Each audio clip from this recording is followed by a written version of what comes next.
ও আমার ভাইজানেরা, ও সোনার মানিকেরা, আল্লাহর নবী দিন দুনিয়ার বাদশাহ হাবিবুল্লাহ জনাবে মুহাম্মদ রাসূলুল্লাহ সাল্লাল্লাহু আলাইহি ওয়াসাল্লাম আল্লাহর নবীকে বলতে লাগে, ইয়া রাসূলুল্লাহ,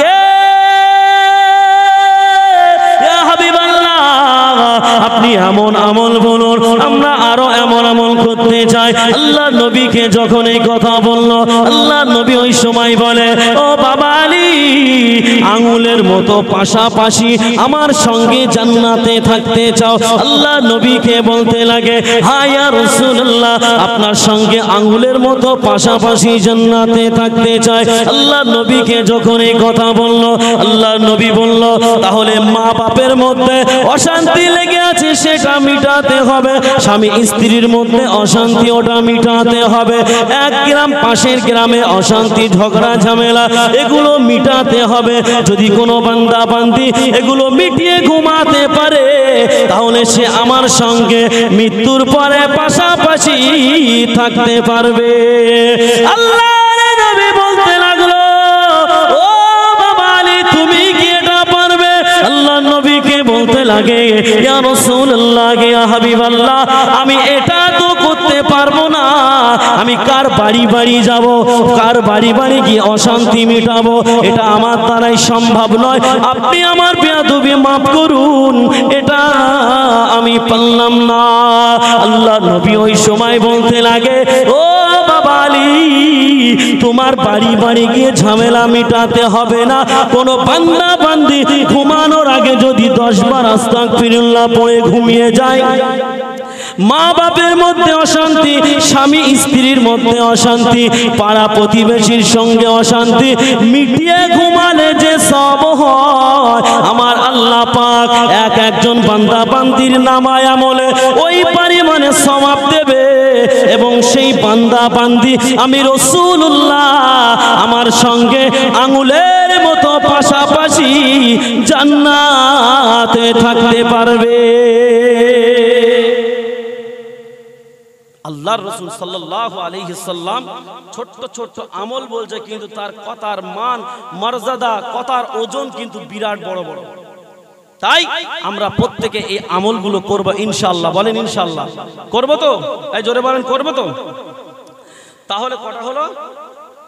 4টে হয়েছে, আর একটা বাকি আছে। একটা বলবো, বলে শেষ করে দেব ইনশাআল্লাহ। আমার খুব খারাপ লাগছে। ও আমার ভাইজানেরা, আল্লাহ নবীকে বলতে লাগলো, ইয়া রাসূলুল্লাহ, ইয়া হাবিবাল্লাহ, হুজুর আপনি আর একটা আমল আমাদেরকে বলে দিন, আমরা সেই আমলটা করতে চাই। আল্লাহ নবী ওই সময় বলতে লাগে, ও বাবা আলী, যদি কেউ আমি রাসূলুল্লাহ সাল্লাল্লাহু আলাইহি ওয়াসাল্লাম আমার সঙ্গে সঙ্গে জান্নাতে যেতে চাই, আমার সাথে সাথে আমি যখন জান্নাতে প্রবেশ করব, আমার সঙ্গে সঙ্গে যদি কেউ জান্নাতে প্রবেশ করতে চায়, আমি রাসূলুল্লাহ বলছি, তাহলে তার প্রত্যেক দিন রাত্রিতে একটা করে মকবুল হজ এবং একটা করে মকবুল উমরা করে ঘুমাতে হবে। এবারে বলুন, এই আমলটা কষ্ট না কষ্ট না? কষ্ট তো। হযরতে আলী বলছে, ইয়া রাসূলুল্লাহ, ইয়া হাবিবাল্লাহ, মক্কা থেকে মদিনা অনেক ডিফারেন্স, রাস্তাটা কম না বেশি? তাহলে চিন্তা করেন কতটা, এখান থেকে প্রায় মালদা, এত দূরের রাস্তা ডিফারেন্স। তাহলে চিন্তা করেন এখান থেকে অতটা ডিফারেন্স রাস্তা কি সে যাওয়া সম্ভব? তাই সে মালদা পর্যন্ত গিয়ে রাত্রে ঘুরে আসেন দেখি, সম্ভব নয়। হযরত আলী বলছে, ইয়া রাসূলুল্লাহ, ইয়া হাবিবাল্লাহ, এই কষ্ট করে কি করে যাব? মকবুল হজ মকবুল উমরা কেমন ভাবে করব? এ তো অনেক ডিফারেন্স রাস্তা, আমার দ্বারা সম্ভব নয়, আপনি আমার বিয়াদবি মাফ করুন। ও আমার ভাইজানেরা, আল্লাহর নবী দিন দুনিয়ার বাদশাহ হাবিবুল্লাহ জনাবে মুহাম্মদ রাসূলুল্লাহ সাল্লাল্লাহু আলাইহি ওয়াসাল্লাম নবী আমার ওই সময় হযরতে আলীকে বলতে লাগে, ও বাবা আলী রে, তোমার প্রত্যেক দিন রাত্রেতে মকবুল উমরা করতে হবে না, মকবুল হজ করতে হবে না। হযরতে আলী বলে তাহলে কি করব? আল্লাহ নবীকে হযরতে আলী বলে ইয়া রাসূলুল্লাহ গে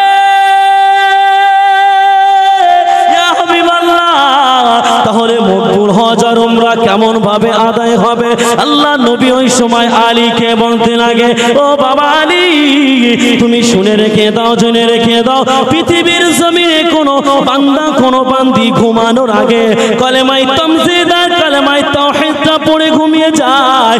চারবার করে যদি কেউ পড়তে পারে, আমি রাসূলুল্লাহ জানিয়ে দিলাম একজন বান্দা বান্দির নামায় আমলে আমার আল্লাহ পাক মকবুল হজ এবং মকবুল উমরার সওয়াব আমার আল্লাহ দিয়ে দেয়। ও আমার ভাইজানেরা, আল্লাহ নবী বলতে লাগলো ও বাবা আলী রে, শুধু মকবুল হজ আর মকবুল উমরার সওয়াব দেয় না, আমার আল্লাহ পাক ওই বান্দা বান্দিকে আমার আল্লাহ আমার সঙ্গে আল্লাহর জান্নাতে প্রবেশ করার মতো তৌফিক আমার আল্লাহ দিয়ে দেয়। তো আমার ভাইজানেরা, ও সোনার মানিকেরা, কান খুলে শুনে রেখে দিন, জেনে রেখে দিন, নবী আমার দিন ও দুনিয়ার বাদশাহ হাবিবুল্লাহ জনাবে মুহাম্মদ রাসূলুল্লাহ সাল্লাল্লাহু আলাইহি ওয়াসাল্লাম আল্লাহ নবীকে বলতে লাগে ও ইয়া রাসূলুল্লাহ ইয়া হাবিবাল্লাহ, হুজুর আপনি আমার সঙ্গে আমলগুলো বলুন, আমি ওই আমলগুলো করতে চাই। আল্লাহ নবীকে যখন এই কথা বলল, আল্লাহ নবী ওই সময় বলতে লাগে ও বাবা আলী, তুমি কি সত্যি সত্যি বিনা হিসাবে আল্লাহ পাকের জান্নাতে যেতে চাও? আল্লাহ নবীকে বলতে লাগে হ্যাঁ ইয়া রাসূলুল্লাহ, আমি বিনা হিসাবে জান্নাতে যেতে চাই। আল্লাহ নবীকে যখন এই কথা বলল, আল্লাহ নবী ওই সময় বলতে লাগে ও বাবা আলী, তুমি যদি প্রত্যেক দিন রাত্রেতে 4000 টাকা আল্লাহর রাস্তায় দান করতে পারো, তাহলে তোমার জন্য জান্নাতে যাওয়ার রাস্তাটা বিনা হিসাবে হয়ে যাবে। কত টাকা দেবেন? তো প্রত্যেকদিন রাত্রে কি করে দেবেন? মৃত্যুর আগ পর্যন্ত দিতে হবে। সম্ভব হবে? প্রত্যেক দিন রাত্রেতে 4000 টাকা করে আল্লাহর রাস্তায় দান করতে হবে। হযরতে আলী ধনী ছিল না গরিব ছিল? গরিব ছিল। তো সে হযরতে আলী, ওনাকে যখন আল্লাহর রাসূল এই কথা বললো, সাহাবীরা তো হেসে ফেলেছে যে আলীর তো খাওয়া হয় না, কোনোদিন খাওয়া হয়, কোনোদিন খাওয়া হয় না, কিন্তু হযরতে আলী প্রত্যেক দিন রাত্রে 4-4 টাকা আল্লাহর রাস্তায় কিভাবে দিবে? ও আমার ভাইজানেরা, আল্লাহর নবী দিন ও দুনিয়ার বাদশাহ হাবিবুল্লাহ জনাবে মুহাম্মদ রাসূলুল্লাহ সাল্লাল্লাহু আলাইহি ওয়াসাল্লাম নবী আমার যখন হযরতে আলীকে এই কথা বলল, হযরতে আলী ওই সময় বলে ইয়া রাসূলুল্লাহ ইয়া হাবিবাল্লাহ, আমি 4000 টাকা কেমন করে আল্লাহর রাস্তায় দান করব?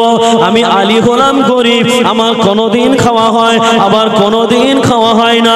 ইয়া রাসূলুল্লাহ ইয়া হাবিবাল্লাহ, আমি 4000 টাকা আল্লাহর রাস্তায় দিতে পারবো না, আপনি আমার বেয়াদবি মাফ করে দিন। আল্লাহ নবীকে যখন এই কথা বলল, আল্লাহ নবী হযরতে আলীকে বলতে থাকে ও বাবা আলী, ও বাবা আলী রে, আল্লাহর রাস্তায় তোমার 4000 টাকা দিতে হবে না। পৃথিবীর জমিনে কোন বান্দা কোন বান্দি যদি রাত্রে ঘুমানোর আগে 4 বার সূরা ফাতিহাটা পড়ে নেয়, আমার আল্লাহ পাক একজন বান্দা বান্দির নামায় আমলে 4000 টাকা দান করার সওয়াব আমার আল্লাহ দিয়ে দেয়।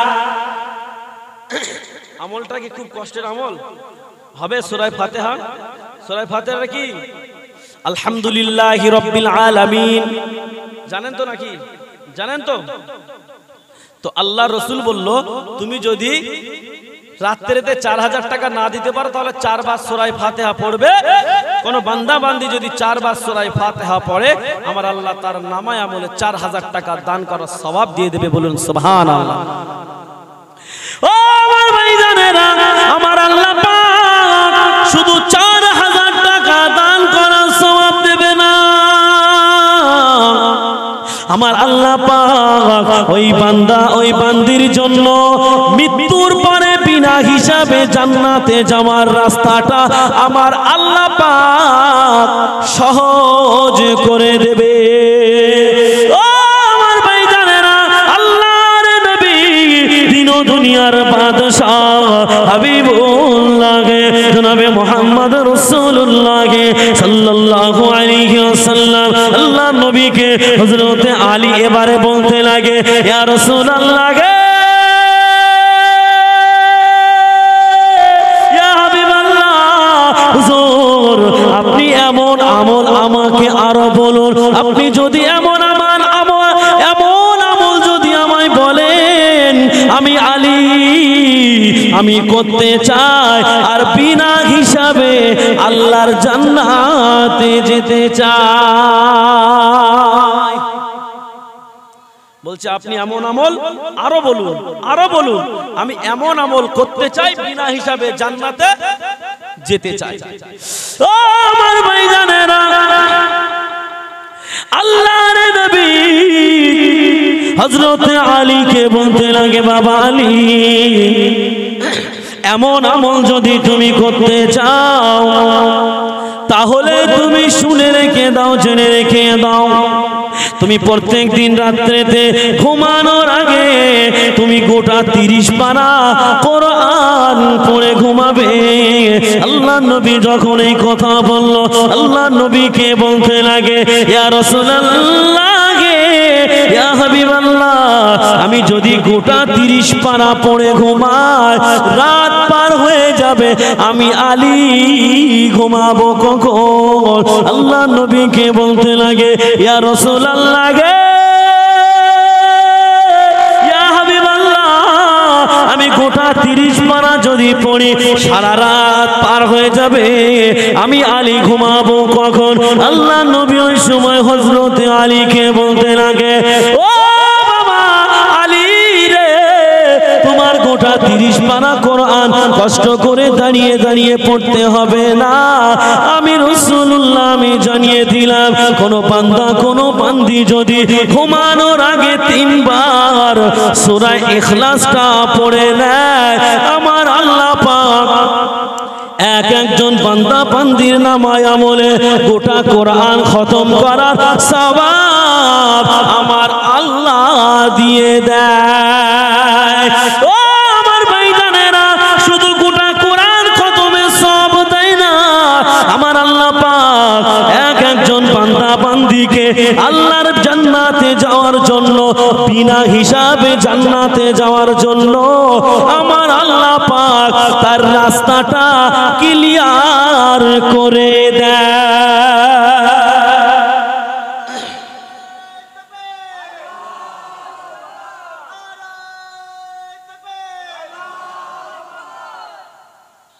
তো বাবাজি, যদি আমরা এই আমলগুলো করতে পারি তাহলে আমাদের জন্য জান্নাতে যাওয়ার রাস্তাটা সহজ হবে না কঠিন হবে? এই জোরে বলেন, সহজ হবে। আমরা এই আমলগুলো করব তো? প্রথমেই বলেছি আমি মারা যাব, কিন্তু আমার এই কথাগুলো নোট হচ্ছে, থেকে যাবে, কিন্তু আমি আপনাদেরকে বলছি, আমি আপনাদের ভাই তো, বলুন আমি আপনাদের ঘরের ছেলে তো, তাহলে আমি ঘরের ছেলে, আপনাদের কারোর ভাই, কারোর সন্তান, তো আমি আপনাদের ভাই হিসাবে জাহান্নাম থেকে বাঁচানোর কথা আমি বলতে পারি না? পারি না? পারি তো? আমি তো চাই আমার মুসলমান ভাই একটাও যেন জাহান্নামায় না যায়, সকলেই যেন আমরা একসঙ্গে জান্নাতে যেতে পারি, এবং আল্লাহ যে জান্নাতের মধ্যে দিদার দেবে, সেই জান্নাতুদ দারুস সালামের মধ্যে আল্লাহ যেন আমাদের একটু সেই বসার মতো একটু তৌফিক দেয়। বলুন আমিন। ও আমার ভাইজানেরা, ও সোনার মানিকেরা, কান খুলে শুনে রেখে দিন, জেনে রেখে দিন, আল্লাহ নবীকে ইয়া রাসূলুল্লাহ ইয়া হাবিবাল্লাহ, আপনি এমন আমল আমাকে আরো বলুন, এমন আমল আমি আরো করতে চাই। আল্লাহ নবীকে যখন এই কথা বলল, আল্লাহ নবী ওই সময় বলতেন আগে, ও বাবা আলী রে, তুমি শুনে রেখে দাও, জেনে রেখে দাও, তুমি যদি বিনা হিসাবে জান্নাতে যেতে চাও, প্রত্যেক দিন রাত্রে জান্নাতের ঋণ পরিশোধ করে ঘুমাবে। কি বলেছি? এই জোরে বলেন। এইবার বলেন, জান্নাতের ঋণ পরিশোধ করা কি সম্ভব? 4000 টাকা নাই দেওয়া সম্ভব, কিন্তু জান্নাতের ঋণ পৃথিবী বিক্রি করলেও তো হবে না। কি হবে এবার? ও আমার ভাইজানেরা, ও সোনার মানিকেরা, নবী আমার দিন ও দুনিয়ার বাদশা হাবিবুল্লাহ জনাবে মুহাম্মদ রাসূলুল্লাহ সাল্লাল্লাহু আলাইহি ওয়াসাল্লাম, আল্লাহ নবী যখন এই কথা বলল, আল্লাহ নবীকে ওই সময় বলে, ইয়া রাসূলুল্লাহ গে, ইয়া হাবিবাল্লাহ, আমি গোটা জান্নাতের ঋণ আমি আলী কেমন করে পরিশোধ করব? আমার তো পরিশোধ করার ক্ষমতা নাই। আপনি আমার বেয়াদবি মাফ করুন, আপনি আমার বেয়াদবি ক্ষমা করুন। ইয়া রাসূলুল্লাহ গে, ইয়া হাবিবাল্লাহ, আমি গোটা জান্নাতের ঋণ পরিশোধ করতে পারবো না।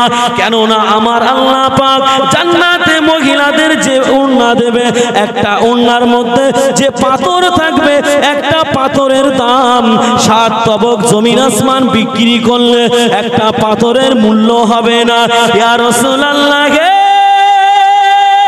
ইয়া হাবিবাল্লাহ, আমি জান্নাতের ঋণ পরিশোধ করতে পারবো না, আপনি আমার বেয়াদবি মাফ করে দিন। বলুন সুবহানাল্লাহ। বলছে আমি পারবো না, আপনি আমার বেয়াদবিটা ক্ষমা করে দিন। ও আমার ভাইজানেরা, আল্লাহর নবী দিন ও দুনিয়ার বাদশা হাবিবুল্লাহ জনাবে মুহাম্মদ রাসূলুল্লাহ সাল্লাল্লাহু আলাইহি ওয়াসাল্লাম, আল্লাহ নবীকে যখন এই কথা বলল, আল্লাহ নবী হযরত আলীকে বলতে থাকে, ও বাবা আলী, তোমার গোটা জান্নাতের ঋণ পরিশোধ করতে হবে না, গোটা জান্নাতের ঋণ তোমার শোধ করতে হবে না। পৃথিবীর জমিনে যদি কোনো বান্দা, কোনো বান্দি, কোনো উম্মাত, কোনো উম্মাতি ঘুমানোর আগে আমি রাসূলুল্লাহ আমার উপরে 3 বার দরুদ পড়ে নেয়, আমার আল্লাহ পাক ওই বান্দা বান্দির নামায় আমলে গোটা জান্নাতের ঋণ পরিশোধ করার সওয়াব আমার আল্লাহ দিয়ে দেয়। আল্লাহ পাক রব্বুল আলামিন ওই বান্দার নামায় আমলে গোটা জান্নাতের ঋণ পরিশোধ করার সওয়াব দেবে। এবারে আপনি বলুন, নবীকে আল্লাহ কত সম্মান বাড়িয়েছে। নবীর মান, নবীর সম্মান বেশি না কম? জোরে বলেন, বেশি না কম? কারণ নবীর উপর দরুদ পড়লে অত দামি জান্নাতের ঋণ পরিশোধ হয়ে যাবে। ও আমার ভাইজানেরা, কান খুলে শুনে রেখে দিন, জেনে রেখে দিন, আল্লাহ নবী বলল, আমার উপরে দরুদ পড়লে গোটা জান্নাতের ঋণ পরিশোধ করার সওয়াব সে পেয়ে যাবে। শুধু সওয়াব পাবে না, আমার আল্লাহ পাক আল্লাহ তাআলা ওই বান্দা বান্দির জন্য বিনা হিসাবে জান্নাতে যাওয়ার রাস্তা আমার আল্লাহ সহজ করে দিল। তাহলে হবে তো? জোরে বলুন, হবে তো? আমলগুলো হবে তো? অনেক কষ্টের আমল না সহজ? মহব্বতে দরুদ আল্লাহুম্মা সাল্লি আলা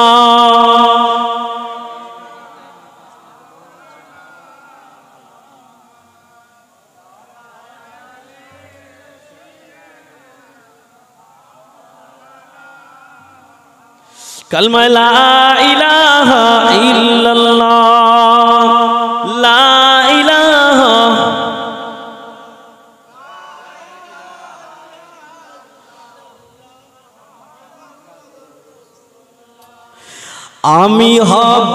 আমি হব মদিনা সারা বেলা ঝাড়ুদার রওজার কিনারে কেটে যাবে দিন আমার আমি হব মদিনা সারা বেলা ঝাড়ুদার রওজার কিনারে কেটে যাবে দিন আমার আমার স্বপ্ন যদি হয় গো পূরণ ধন্য হবে মোর জীবন মরণ কি গো নবীর রওজার পাশে যদি আল্লাহ পাক আমাদের ঝাড়ুদার হিসাবে আমাদের খাদেম রেখে দেয় আল্লাহ পাক যদি আমাদের নবীর রওজাটা যদি আমাদের কি করে ঝাড় দেওয়ার মতো আল্লাহ তৌফিক দেয় আমাদের জীবন ধন্য হবে না হবে না এই জোরে বলেন চিল্লে বলেন হবে তাহলে আমরা চাই আল্লাহ যেন আমাদের নবীর রওজার খাদেম বানিয়ে নেয় আল্লাহ কবুল করুক বলুন আমিন তাই বলছে তুমি মানলে মানো না মানলে মন মানো না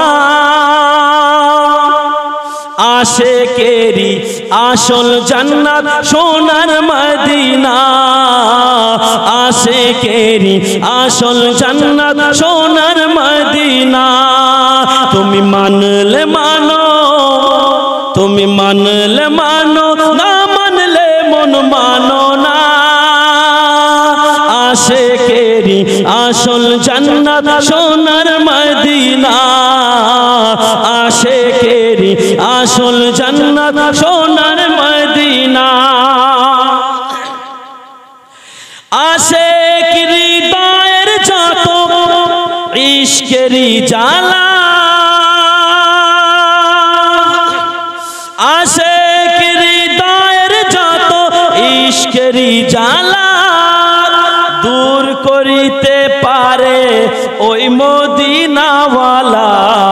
ওই মদিনাওয়ালা জোরে হবে না চিল্লে হলো না আশিক হৃদয়ের যত ইশকেরি জ্বালা দূর করিতে পারে ওই মদিনাওয়ালা তাই মদিনা করে তাই মদিনা করে হয়ে যাই ফানা আশিকেরি আসল জান্নাত সোনার মদিনা আশিকেরি আসল জান্নাত সোনার মদিনা এক সময় ছিল মদিনা অলক্ষণের ভূমি নবীর ছোঁয়ায় হলো আরশের চেয়ে দামি জোরে বলে চিল্লে হলো না নবী যে তাই আছেন শুয়ে জান্নাতের টুকরা বলে করলেন ঘোষণা আশিকেরি আসল জান্নাত সোনার মদিনা আশিকেরি আসল জান্নাত সোনার মদিনা আল্লাহুম্মা সাল্লি